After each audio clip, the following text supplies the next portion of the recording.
Welcome to Life Lessons with the Reading School District. I'm Kristin Boyd Edwards, Director of Community Engagement. Today we have with us our newly elected Board President, Costenbader-Jacobson. So she is going to play our Life Lessons game today. Welcome. Thank you for having me here. Absolutely. I'm a little bit nervous. No need to be nervous. This is all in fun. As people know now, we are following a 7-question format. So each of our interviewees will answer the same 7 questions. And again, all meant to be fun and just a way to get to know some of the district staff and again, some of our elected officials. So we're going to start with question 1. You ready? I'm ready. Okay. This is a really fun one. Okay. So this is Oprah and Taylor Swift call. They say they'll be at your house in an hour for dinner. You can only use what's in your fridge and your pantry. What do you give them? I am going to whip out a brisket that I made over the weekend, but I'm really concerned because I don't know where Oprah's at on eating beef these days. That's right, she is new. That's right, and I don't know about Taylor if she's vegan or not, so. So do you do like a lot of weekend cooking? Is that your holiday. Holiday cooking, so leftovers. I'm the holiday cook. Got it. Next up, number 2. I want you to fill in the blank. Okay. When I was 8 years old, I wanted to be blank when I grew up. This question has been killing me for days. Really? Yes, but this is how I know I relate to kids that are growing up, whether they're in the Reading district or any district. I wasn't worried about the future at 8. Really? I was worried about day-to-day safety and survival. Wow. And that my grandparents would be there for us and that their home would be there.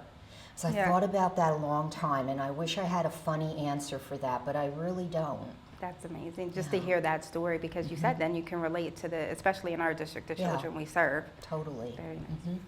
Number 3, who or what inspires you? The first person that I believe really inspired me, and I didn't know it immediately as a child, but was my grandfather. Yeah. He grew up in Reading on the south side. He's a tough little guy. Big athlete, lot of records made. Both my grandparents were star athletes back in the day, and he was just amazing. He had to quit Reading High when he was in, I think, 11th grade because he was living with his aunt and uncle. He had to help take care of the family and bring in an income. So education was very important to him, and it became very important to me. And he was really my best friend when I was a teenager, driving me from West Reading where he lived, and I would often end up living with them back to Reading because I would never leave Reading High once I got there. Why is that? I loved it. To go to Reading High was cool. Yeah. You know, I was going to West Reading, which is now Wyomissing, and it's a fabulous school, but there's nothing like Reading High. I agree with that. I don't think many people know that you're a Red Knight. What year did you graduate? See, this is why people come into this community and say, I don't understand why when people go up to each other in this community, they want to know how old they are. They ask, and no, we want to find out how we're related in the Reading High community. Absolutely. Absolutely. So you're going to steal your class year? I'll tell you, 1974. There you go. 97. Proud Red of Knights, it. absolutely. Next question. You get some good news. Who do you call or text first? Probably my daughter, Erin Costenbader-Gantz, a.k.a. Erin Gantz, when she hears this. And depending what it is, maybe Facebook.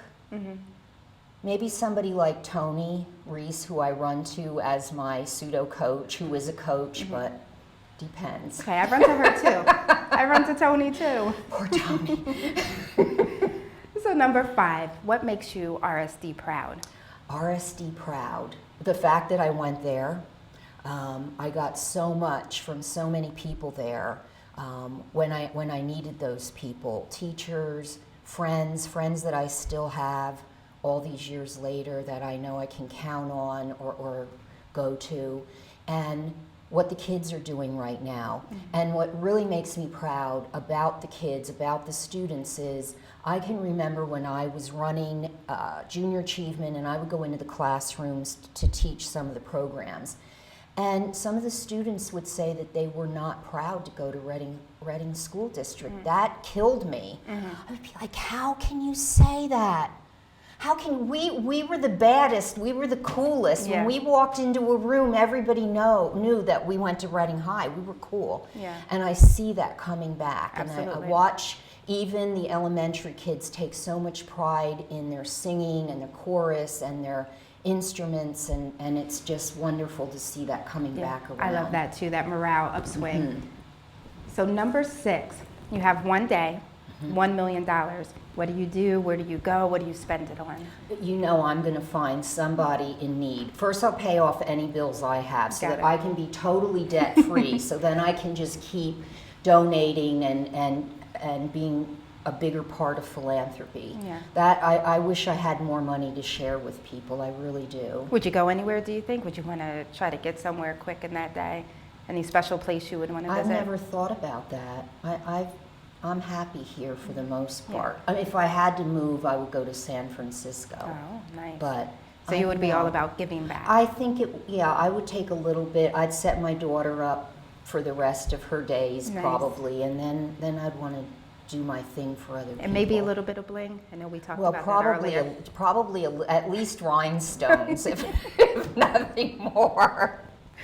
Number 7, and this is our last question, but it's one we like to end on because it's kind of revolving around our theme here. But what life lesson would you share with your younger self? Probably back to education. I really feel like I'm a late bloomer academically, and I love to learn. I love to teach. I teach part-time at BTI as adjunct, and I love to impart information and knowledge, and probably I would have listened to my grandparents a little bit earlier.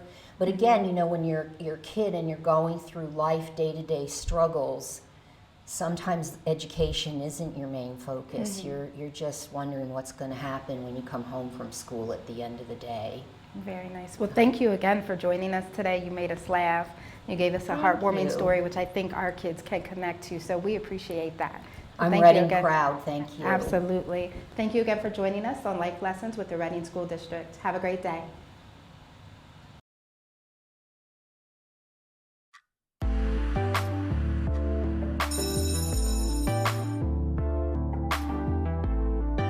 Want to know more about who's doing what in Berks County?